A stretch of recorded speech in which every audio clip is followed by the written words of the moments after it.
Hello, xin chào các bạn đã quay trở lại với review 5 phút. Trong tinh nghịch, mới đây đã xuất hiện một nhân vật khiến tất cả những ai đã xem qua phải cảm thấy tò mò vô cùng, đó chính là Thiên Vận Tử, người đã xuất hiện giúp Vương Lâm tỉnh ngộ trong lần đầu ngộ ra ý cảnh của mình. Có thể nói, lão nhân Thiên Vận Tử chính là một người cực kỳ quan trọng trên con đường trở thành kẻ mạnh nhất tinh nghịch. Và liệu rằng những điều thần bí đằng sau vị lão nhân này là gì? Vậy thì ở video này, hãy cùng mình tìm hiểu một chút về Thiên Vận Tử, người có trí óc lớn nhất chuyện nhiều lần bày mưu tính kế, khiến Vương Lâm nhiều lần rơi vào khốn khổ. Cao siêu đến mức nào các bạn nhé! Đầu tiên, mình muốn bật mí với các bạn một chút, vị lão nhân được gọi là Thiên Vận Tử chính là sư tôn của Vương Lâm. Lần xuất hiện đầu tiên của ông chính là khi Vương Lâm cảm ngộ ý cảnh sinh tử luân hồi, mê man đi tìm căn nguyên.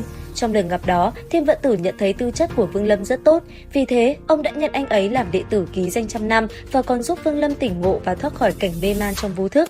Thế nhưng, Vương Lâm lúc đó vẫn chưa biết Thiên Vận Tử là ai và mạnh đến mức nào. Vậy thì tiếp theo đây, mình sẽ bật mí về lai lịch của ông một chút nhé. Chuyện kể rằng năm xưa, thất thải tiên tôn Tô Đạo đã bất chấp hiểm nguy và hao tổn không ít công sức để đoạt được một mảnh vỡ trong trận chiến giữa hai đại thiên tôn. Sau khi mở ra mảnh vỡ, hắn phát hiện bên trong chứa đựng thiên đạo. Vì thế, Tô Đạo đã lập tức ra động phủ giới để nuôi dưỡng thiên đạo mình lấy được. Làm xong, lão lại dùng thủ đoạn dẫn dụ đạo cổ diệt mịch vào động phủ, sau đó liên thủ với các tiên tôn khác lấy mạng nó, rồi lấy máu của đạo cổ bồi dưỡng thiên đạo. Khi bị thiên đạo cắn nuốt, Liên Đạo Phi đã tự bạo thần trí, khiến thiên đạo bỏ mạng và tan thành hai phần. Một phần là nửa cái la bàn, phần kia là U Minh Thú. Từ đó, nửa cái la bàn ấy huyễn hóa thành Thiên Vận Tử. Tiếp theo, sau khi Thiên Vận Tử cắn nuốt hồn phách thứ 7 của thất thải thiên tôn, ông ta đã thức tỉnh lần thứ 2 và sinh ra linh trí. Đến lúc này, ông mới biết được rằng mình chính là thiên đạo. Kể từ đây, ông quyết định trở thành một tu sĩ, học cách bắt chước biểu cảm của con người và bắt đầu kế hoạch phục hồi thiên đạo hoàn chỉnh. Vào một ngày nọ, Thiên Vận Tử bất ngờ nhập vào thân xác của một lão già đang được gia tộc tổ chức tang lễ, rồi nuốt chửng toàn bộ hành tinh, sau đó mới lần thứ 3 thức tỉnh. Và lần tiếp theo, hắn lại nhập vào xác một người phụ nữ, nuốt chửng người đàn ông bên cạnh cô, tiếp tục hoàn thành một lần thức tỉnh nữa. Qua mỗi lần luân hồi và thức tỉnh, Thiên Vận Tử tạo ra vô số phân thân, lão cắn nuốt ý cảnh và bổn nguyên của các tu sĩ khác nhau. Đến một thời điểm, hắn tu luyện nguyên thần thứ 2 và tạo ra phân thân mạnh nhất của mình, đó mới chân chính là Thiên Vận Tử, chủ tu sát lục tiên quyết. Sau đó, lão cùng với Lăng Thiên Hầu dưới sự hỗ trợ của Hư Không Tử đã tiến vào Côn Hư Địa Vực để tu luyện. Khi đạt đến tu vi thiên nhân đệ nhất duy, Thiên Vận Tử dùng sức mạnh của phân thân tấn công tu chân liên minh, lấy mạng vô số người, sát hại nhiều trưởng lão và chiếm lấy một vị trí trong đó, rồi trở thành thành viên liên minh trưởng lão đoàn. Sức mạnh của hắn khiến cả tu chân liên minh không ai dám đắc tội. Cũng vì vậy, Trọng Huyền Tử biết rằng khi đạo của Thiên Vận Tử đại thành sẽ đạt tới mức độ cực kỳ đáng sợ, không kém gì tu sĩ bước thứ 3. Thế nên, lão không tiếp việc tiêu hao thọ nguyên, thi triển thần thông mạnh mẽ và cùng Lăng Thiên Hầu để phá hoại đạo tâm của Thiên Vận Tử. Hắn tạo ra lỗ hổng trong đạo tâm của Thiên Vận Tử khi y đang trải qua thiên nhân đệ nhị suy, khiến đạo tâm của Thiên Vận Tử tan vỡ thành nhiều mảnh, không thể hợp lại. Sau chuyện này, Thiên Vận Tử quyết định ẩn cư tại Thiên Vận Tinh và sống một cách khiêm tốn. Kể từ đây, hắn bắt đầu thu nhận đệ tử và xây dựng một cái kế hoạch mới. Và tất nhiên, kế hoạch của lão chính là mỗi khi có một đệ tử của mình vượt qua tu vi vấn đỉnh đại viên mãn, hắn sẽ cắn nuốt họ. Trong một lần đi thăm bạn cũ, khi đi ngang qua Chu Tước Tinh, lão tình cờ gặp Vương Lâm đang cảm ngộ sinh tử luân hồi. Bởi thế, vẫn làm như kế hoạch trước đó, lão ngay lập tức thu nhận Vương Lâm làm đệ tử ký danh. Cũng từ đây, nghiệp duyên giữa hắn và Vương Lâm cũng bắt đầu. Có thể nói, lão là một người tâm cơ, thế nên không thể thiếu những thần thông mạnh mẽ được. Lão có rất nhiều loại sức mạnh thần thông, nhưng thứ có thể làm nên tên tuổi chỉ có 4.